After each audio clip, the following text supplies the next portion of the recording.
thought they were going to be before the season started. Hey, Steve-O, we're going to break down the Chicago Sky's loss to the Atlanta Dream right after this. Welcome to Chicago Sky Central, and here's your host, Haize. Steve-O, man. Bro, watching this game, this was one of the more frustrating Sky games that matter of fact, I don't think I've been this frustrated at a Sky game since Michigan Cup last year because that was a game that they just were not in that game at any point in time. This, bro, like the offense was never looked like they got it together. The defense was sloppy as well. The one thing that's been our bread and butter so far in this young season has been our defense. Mm-hmm. Ryan Howard just looks amazing. Jones, the rookie, gets in there and cooks us as well. Every time, and I will say this, I will give the Sky credit. There was a brief point in there in the third quarter where it looked like the Sky may be going on a comeback, and then the Atlanta Dream literally was like, "Oh, that hope, let me snatch that," and they kept it moving. But how you feeling about this, Steve? To be quite honest with you, I'm not that upset because I'm sitting here honestly like we should have been had this game. Like honestly, like we just look like a completely new team for the most part. Like I said, we always had our little offensive roles, little offensive struggles. We just and it wasn't really like last game. Like last game, we was just rushing. This game, it just looked like they just had us mentally beat. They just they defense was just really affecting us. We really couldn't do much with them. They had a lot of length on the court. They was switching. They was always on their hand. They play hard defense. They constantly move. It is what it is. Like I'm not too upset. We're missing our energy. Got people. Some people today looked a little out of character, like Data Evans is one of for sure. I was like, she was, she picks up 94 feet like 9 times out of 10, but I would say her intensity level wasn't like how it usually was. But yeah, for the most part, um, I'm not too upset because we were just bound to have one of these games. We are a very, very, very new team. Everybody don't know each other, even though for the most part it looked very good because I was shocked. I did not expect us to be 3-2 now, even though we was coming in at 3-1. I didn't expect to be 3-1. I didn't expect us to look such like a veteran team. And for the most part, they they have exceed expectations for now. So I'm not too upset. Yeah, I mean they have. I can't take away from that. They absolutely have exceeded the expectations, and like I said, the defense has looked so good in the 4 games prior to this. Elizabeth Williams, like when you look at this, Elena Smith 1 for 5. Is Elizabeth Williams 3 for 10? Courtney Williams 2 for 10. Kalia Copper 4 for 14. Marina Mabry 4 for 10. The only person who shot a decent percentage was and Ngwe. I know I mispronounced the name. 4 6 from the field. We shot 32.5% overall and 30% from 3-point range. When you do that and don't play great defense, it's tough to win that game. In the Chicago Sky, up until this game, their defense has gotten them so many more possessions than the other team that it's worked out for us, right? We have had times where we shot 10, 15 more shots than the other team because our defense is creating more opportunities. That didn't happen this game. So when we shoot a bad percentage and don't get more opportunities, it's tough, man. It's tough. Yeah, I was coming to this game sitting here like, oh man, we got to go against Cheyenne. She every time she plays almost like a Bobby Portis game. I hate that we gave her up. She was always one of my favorite Sky players, and I knew she was gonna come in and use her size because we was undersized, and that's exactly what she did. This team, I didn't realize how long this team is, but this is a pretty big team, and they used it for the most part. They played a great zone defense, and we could not get through the lane at all. Like that was just one of the main things I realized today. We just could not get through the lane, no matter what we ran. It was just a struggle getting to the lane. And then what we did, we didn't finish. So yeah, it's just, yeah. And I have to say, probably the worst officiating game I've seen in the WNBA in quite a while. I'm not. It was terrible on both sides. Well, it was inconsistent, right? It was times where they would let them play. They would let them get kind of physical, and then there was times where if you breathed on somebody too hard, they were calling a foul for both. It was just and it's hard for players to know when it's called inconsistently. It's hard for players to know what they can get away with and what they can't. When you Mm-hmm.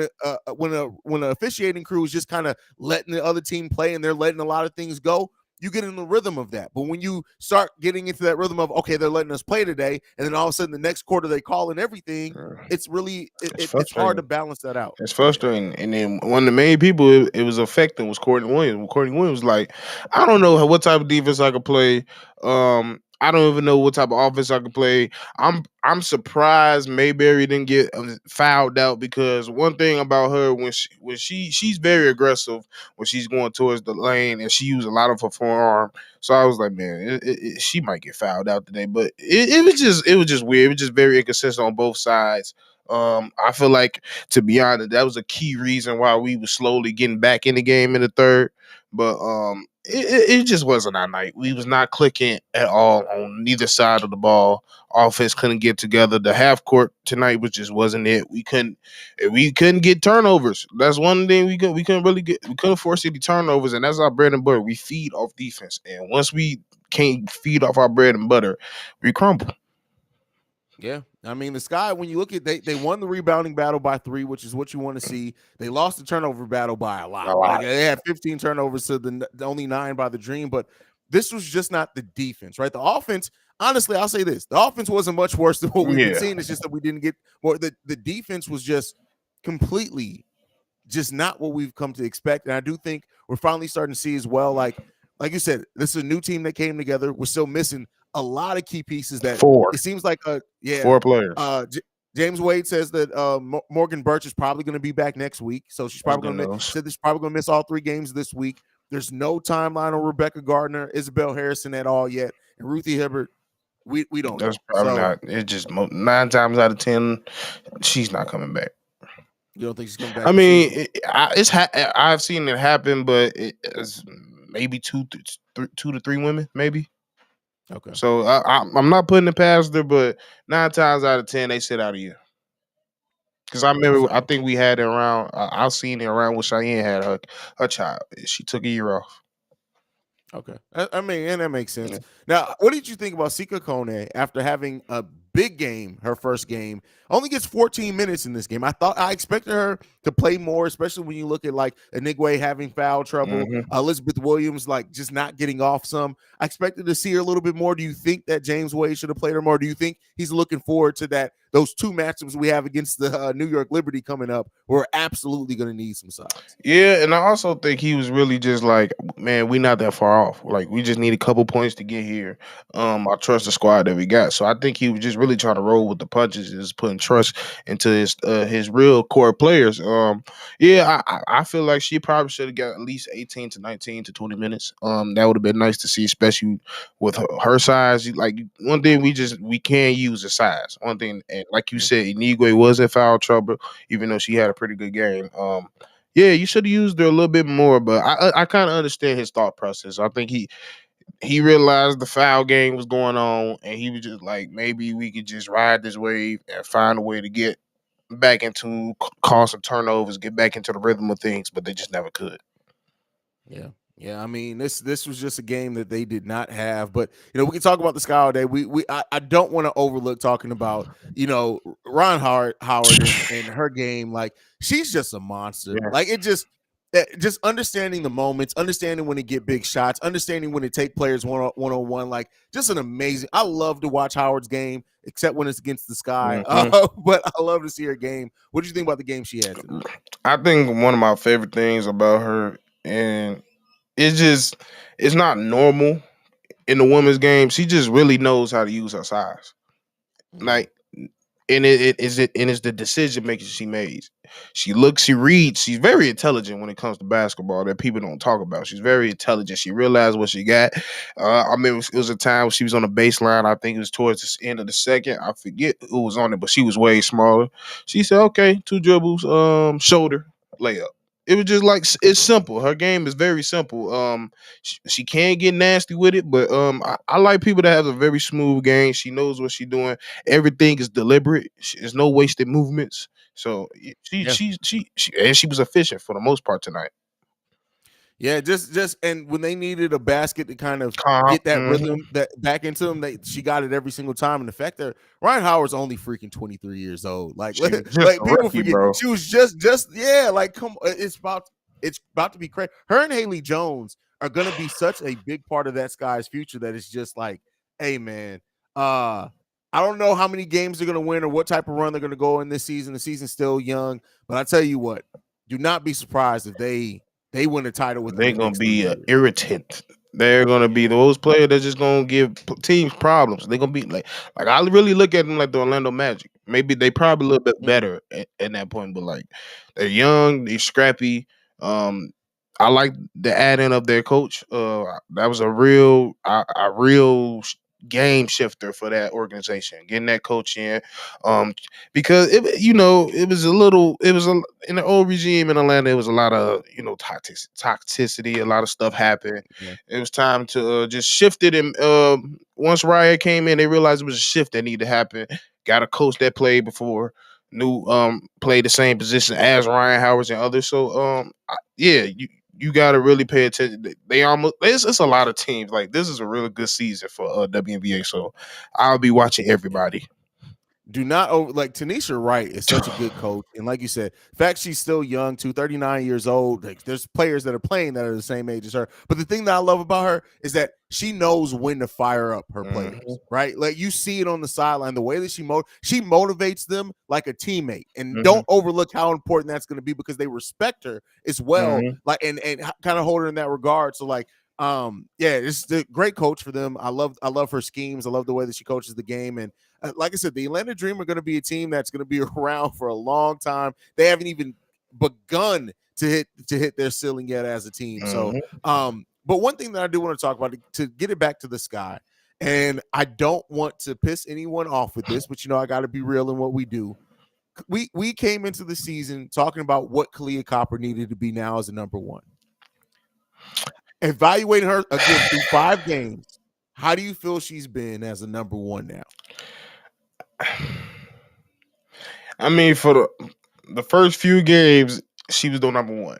It was like the last few games, she's been kind of coasting for the most part. Mhm. And I mean, you do have ones have those days, but like there was times, especially today, it was just times in this game. I'm like, you just not aggressive.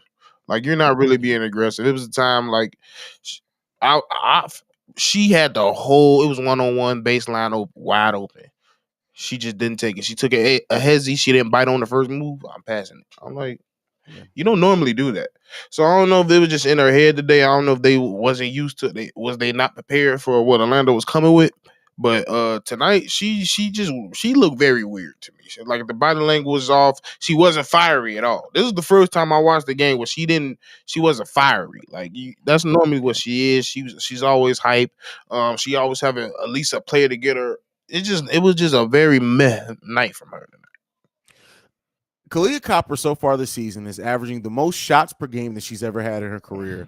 And she's also averaging the worst field goal percentage she's ever had in her career thus far. Like, I don't want to overstate it. It's 5 games, Mhm. right? We know that you can turn. She literally can get hot one game, and we know Ka. Ka can then be hot for the next 20 games in a row, right? Facts. We know this. We've seen it. But the fact of the matter is that this has been a slow start, and it's not all on her. Overall, the team as That's well our offense, yeah. has not gelled as well together. But even with her shooting the worst percentage, she's averaging the most points per game she ever has had in her career. So that tells me that if that shot does start falling for her, it's gonna be the season that we need from her. But it just seems, I don't know if she's in her head. I don't know if and she may be doing the thing that we've seen players do before. She may be deferring so much, well, deferring to a degree to make sure everybody else gets comfortable because she knows that she's gonna need these players. Hmm. But eventually we're going to need her to take over a game offensively. We just haven't seen that yet. And I've seen some wild shots from her at times where I think she should have waited some time to really let the play develop. And I just want to see that come along. I think it's going to. I still have faith that it's going to. But her and Marina Mabry, we knew that they were going to be the linchpins of the offense. And neither one of them, besides Marina Mabry's last game, have really been consistent in what they've given us offensively yet. Yeah, it's just come a time in the player's career where, especially when they get this opportunity, where it's a time where you want something that you have never done. So it's time to do something you ain't never did before. and Mhm. that's putting up these type of shots, finding a way to really. I feel like this is the next 2 years is the year to find out what's your go-to, like, because she don't really like she still, I feel like as a player she's still relying on her athletic ability. She's still fairly young at her age. She's probably in the prime of her career. Was she like 28, 27 ish? I think she's 28. I think Kai's Yeah, so 28. she's I in a may be wrong prime of on that. career. I think Mhm. she just need to start. Maybe it's time to, to go deep in that bag. It's time to realize what your shots is. Learn, work on your skills. Probably develop new skills. Hey, you not a small guard. You Yeah. use your body, get in the post. Learn. I feel like she always been deadly in a in a transition game. She's never been Yeah. quite deadly in a half court game. And I feel like if she picks up a knockdown 15 footer, or maybe a post game that could elevate her game in so many ways. But it's just a time where she needs to realize she needs to do something different. She understands it's Mhm. a different time. You the woman on this team. This is your team now. So it's time for you to more time in the gym, more time working on your game. Um, and you got to take these shots and be confident in it. And like I said, like you said, she understands that she got to get these people entwined because she can't do it alone. It's just, especially with what's going around with all these teams, it's really good teams around this team, and with good players on it. So, Yeah. she knows. So I'm not too worried. Like you said, it's 5 games in. Um, she's deferring just a little bit, and I feel like she'll turn around for the most part. I think she will too. She'll turn it around. That's why I say I want to just evaluate where it is so far. Mhm. This is not way saying like this is going to be a doom season for Kai or anything like that. Her and Marina. I mean, when you bring in two ball dominant players, That's right? another thing. Yep. Yeah, it's going to take some time to figure it out. We've seen it in the NBA. We're going to see it in the WNBA, and they got some things to work out. But I trust James Wade's ability to tweak the system, and I think Kai and Marina Mabry know that it's them, the one they got to be the 1-2 punch. They have to be, and that doesn't mean that you're going to have other players step up. Like Anikwe showed me some things today. I told Like you I liked her, bro. she showed me some things today, and really when you look at it, like we have a lot of talent on this team, but a lot of it's raw as well. And Yeah. they don't have familiarity with each other. So it's going to take some time. We're going to have games like this, but this was just a game where it seemed like they understood that they were going to lose this game probably about 8 minutes into the game. And then they briefly got back up after the halftime. And then it was like, nah, man, it's not going to be enough. Coffee hit that three. It was like, yeah. They was up by 18. It was over with after that. It was like, yeah. It's time to Yeah. it's time to work on some new plays. Wait, let me work on some in game situations. Yeah, but the Sky off till Friday. And then we got Friday and Whew. Sunday. We got the New York Liberty coming in town. Then we go to New York. That's going to be a nice measuring stick game for them as well. But I am worried. I Let will us say pray this: for Dana. Cause Courtney. the Sky very well may go 0-3 this week. It's definitely possible. It's definitely possible. Cause hey, that New York team, something crazy. It's Bro, something that's crazy. Like I was like that team literally don't make no sense. Like I know a lot of people talking about Vegas, bro. New York for real. New York is for what real. And the thing with them that's scary is that for the first game, it really you felt that Ionesco and Vandersloot were kind of battling low because Ionesco is so used to being the ball dominant player that now that in the last couple of games that they played, it's I'm like okay, shooting. she realizes I get to play off ball. Courtney's gonna make sure everybody gets the ball. Bet. And that is so like we all know Stewie, what Stewie can do. Stewie's amazing, right? We all know that. But if you let Sabrina Ionesco play off ball, I'm telling Gonna you, be it's going to be a KD game. and D Book. Yeah, That's what that's it's gonna exactly what be it's gonna be. because she just tapping into her Oregon self. That's what all she did in Oregon. Pick off screen. Hey, I'm finna step back, J in your face. And if you get honest with my shot, I can't dish this mug. And that's what happened the other game because hey, Courtney Vandersloot was in the corner ready. Like, hey, I'm ready. Yeah, And it's just yeah, too many, bro. We not even bringing up the center they had. What's Jacquez Jones? yeah. I didn't even talk about John Core Jones yet. That's And the the funny MVP. thing about John, And and the funny thing about Jonquel Jones on this team so far, it seems like she's just like, all right, cool. Well, how many shots I'm going to get a game? 5. Bet. Cool. Don't even I worry got the about it. rebounds. Yeah, don't even worry about it. I got everything else. Like, and that's what makes that team so dangerous because, like, literally, I think Jonquel Jones. I'm looking it up real quick. She's averaging 7 shots a game, which is the second lowest of her, the lowest she's had since her rookie year. But when you watch that team play, you have to guard her because she's the MVP. Like, it's not like you can say, oh well, Jonquel isn't scoring that much this season. No, you still have to stick her because if you don't, she's just gonna score go 15 and 10 on you easily. It's crazy, Bro, man. I just realized that's what 6'5", 6'4". They got Yee. Is it Lee or Yee? I figure is no, it's not. It's Hawks. Han. Yeah, It's Han. Han Yeah, Shu, it's Han Han. Shu. Yeah. So and she's 6'7". So good lord. We gonna have to make some shots against them for sure. Like that's one game. If we got any chance, we gonna have one of those games we just hot. Honestly, because half court they gonna kill us. It just is what it is. I don't see, especially with all our defenders out. And like I said, to me, I don't know about you. Dana just didn't look Dana today. Like in terms of her intensity wise. Yeah, I mean, I think in that third quarter stretch that we went on, that was the most Dana it Yeah. looked like. Like Dana seemed like she was going to get a rhythm, and then it just didn't happen. And I do think that Dana was supposed to be a super reserve coming off the bench, but also it was supposed to be her and Rebecca Gardner kind of being that Mm-hmm. 1-2 punch off the bench. And now we're seeing most of those shots go to Dana, and that's not to say Inigwe, like I said, played pretty solidly today, but it's not the same as having Rebecca Gardner, who also gets us out in transition with the defense that she plays as well. And she got a shot. And she picked up Yeah. on her handle. Hey, she been working on her bad. And that's just to tell you, all you younger women in this game. She's 32 years old in her second season. She's still getting better. You can never stop adding to your For game. real. Never stop adding to your game. But let's go ahead and get into the comments before we go. We got one from Eric here. He says Elizabeth Williams could not get any shots to go in, and she was getting blocked so much. This is when Christina Inigwe needed to step up her game. However, was missing too many shots. Well, Inigwe only missed 2 shots today. That's the thing. It did feel like at one point in time she was missing a lot. I think what happened is that she was getting it tipped a lot, so she wasn't even able to get the shot off, much like what was happening with Elizabeth. But this is where having Isabel Harrison would have made the difference, and her length would have made a lot of difference in the game like this. So let's see what else we got. The floor too. Yeah, for sure. Jay Capone to Don. Shout out to Jay Capone. Says, damn, cuzzy, we got our asses whooped. Yes, they kicked our Unfortunately. ass. Yeah, they kicked our ass. Jeremy says, came up short at the tip.